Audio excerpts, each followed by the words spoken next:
All right, folks, buckle up because this one's going to be a wild ride.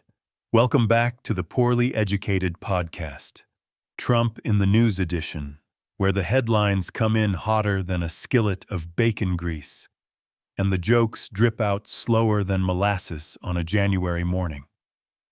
Today's show is all about Donald J. Trump, who's once again managed to stir up more chaos than a raccoon loose in the Waffle House at 3 a.m. Segment 1. Countdown to a shutdown. Government on layaway. So here we go again.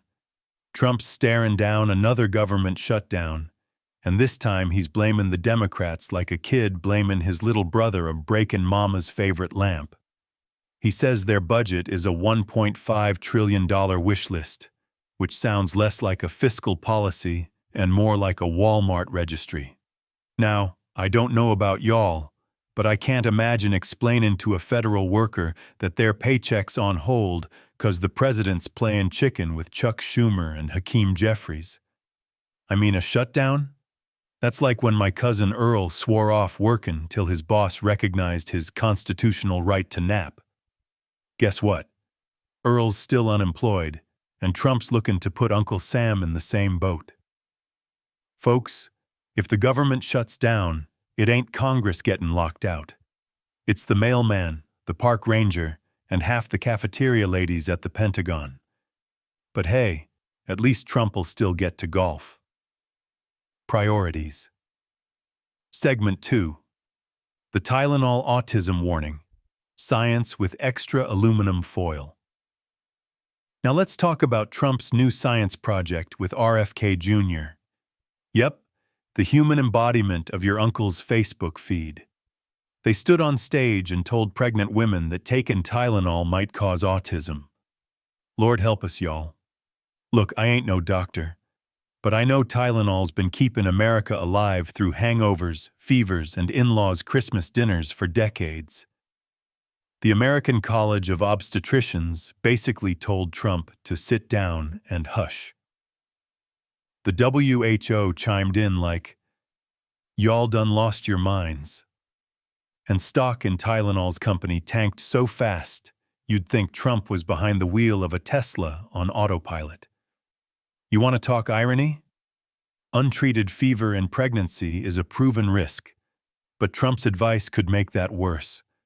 That's like telling folks not to wear seatbelts because sometimes they wrinkle your shirt. If I wanted questionable health advice, I'd call my Meemaw, who still swears castor oil cures everything from acne to demons. Segment 3. The Antifa terrorist label. Terrorists in your backyard, BBQ. Next up, Trump signed an executive order declaring Antifa a domestic terrorist organization. Now I gotta pause here. How do you designate something that ain't even a real group? Antifa's like Bigfoot. Everyone's got a blurry photo, but nobody's got an official membership card.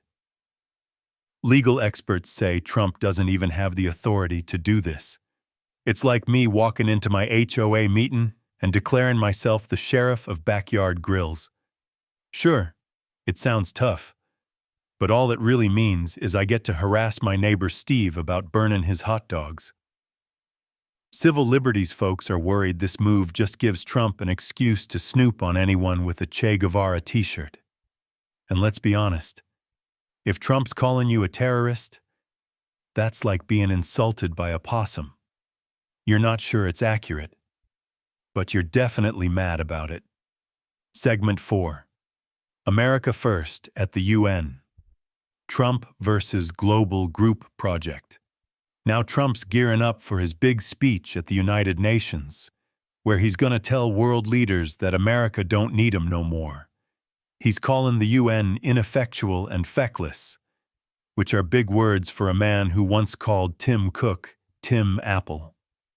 Trump's whole vibe at the UN is like that one kid in high school who refuses to do the group project, but still wants the A. Since taking office, he's been yanking U.S. money out of the UN like it's a claw machine eating quarters. And now the UN's so broke they're thinking about holding bake sales just to keep the lights on. And who's stepping into that power vacuum? China and Russia. That's right. While Trump's busy burning bridges, Putin's setting up camp chairs on the other side. Imagine Trump lecturing the world about order while America's back home arguing over Tylenol. Segment 5. Trump's executive order speedrun. Collect 'em all. And y'all, don't forget Trump's been signing executive orders faster than my Aunt Patty orders QVC jewelry. Just this month we got the Gold Card, which I assume is like a Costco membership for oligarchs, extending the TikTok delay again. 'Cause Trump's like that dad who keeps threatening to take away the iPad but never does. And, my personal favorite, bringing back the Department of War.